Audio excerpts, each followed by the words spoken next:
For latest information and news, please subscribe Khabre Damdar and click on the notification bell for more updates. तो सभी मेरे सम्मानित है।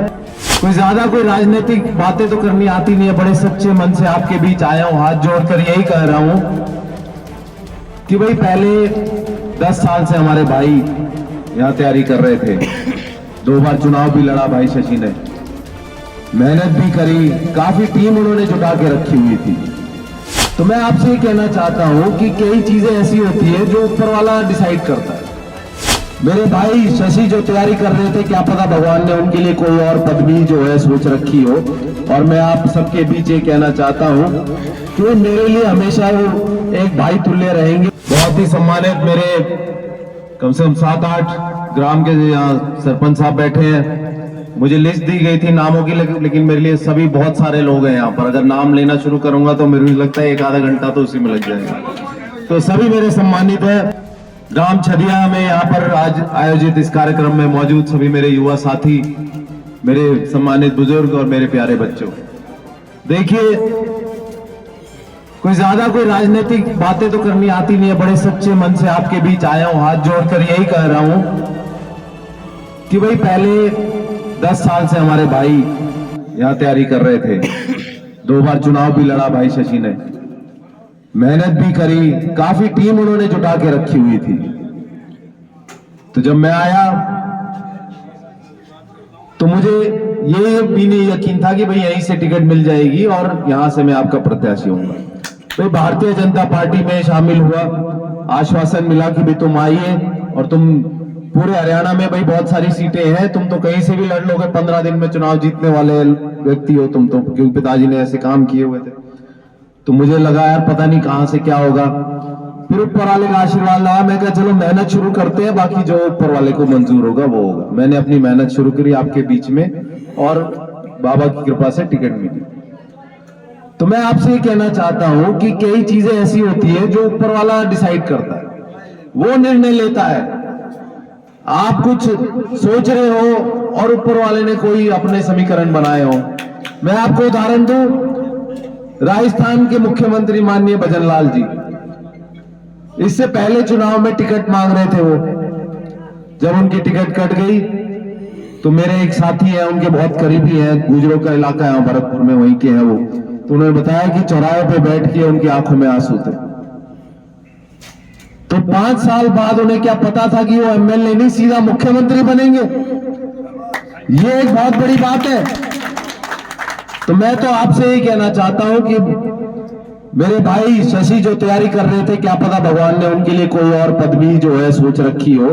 और मैं आप सबके बीच ये कहना चाहता हूं कि वो मेरे लिए हमेशा वो एक भाई तुल्य रहेंगे। जो उनकी टीम है, जो साथी और जो मजबूत करने का काम उन्होंने भारतीय जनता पार्टी को किया है, उनका हमेशा मेरे ऊपर एक कर्ज रहेगा। और मैं उनसे ये कहता हूं कि मेरे भाई आपकी बात को ऊपर रखूंगा, अपनी बात को नीचे करूंगा। और ये कोई चुनावी वायदे नहीं है कि आज मैं कोई वोट मांगने के लिए आपसे बात कह रहा हूं।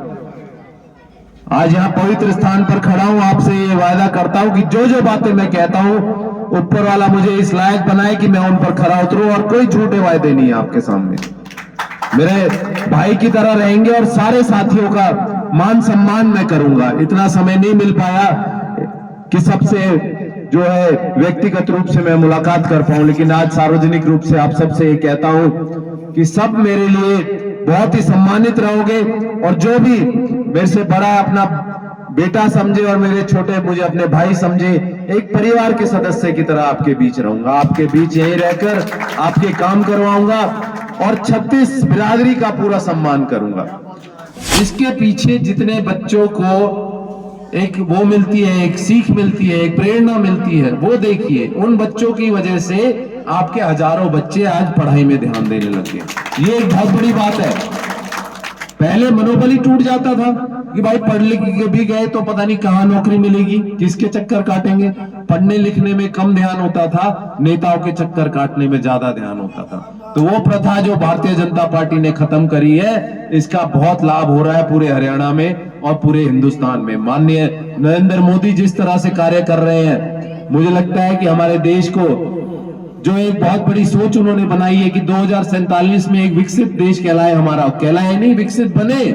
ये बहुत बड़ी बात है, आप समझ सकते हैं। प्रति व्यक्ति आय 1.5 से 2 लाख रुपए आय होना, महीने की, साल की नहीं, महीने की 1.5 से 2 लाख आय होगी, जब हमारा देश विकसित होगा। तो ये उन्होंने एक जो राह चुनी है, जो एक सपना सोचा है, आज से पहले तो किसी ने सोचा भी नहीं था ये, लेकिन उन्होंने ये सोचा है और उसके प्रति वो कार्यरत भी है। पूरा 24 घंटे वो इसी काम में लगे हुए कि किस तरह से हम उस मुकाम पर पहुंच जाएं। तो उनकी जो गति है, उनके जो सपने हैं, उनको पूरा करने में आप सहयोग करो। और हरियाणा आप जानते हो कितना महत्वपूर्ण है मोदी जी के लिए। दिल्ली के तीनों तरफ हरियाणा है, तो ये उन पर एक एहसान कीजिए, पूरे हरियाणा में तीसरी बार फिर से भारतीय जनता पार्टी को लेकर आइए। और यहीं से शुरुआत करते हैं हम तो समालखा से, कि भाई पहले कभी कमल नहीं खिला, हर बार कोशिश रही। मेरे जितने साथी यहाँ खड़े हैं, मुझे लगता है 80% लोग पहले से 2 बार से भारतीय जनता पार्टी के साथ हैं।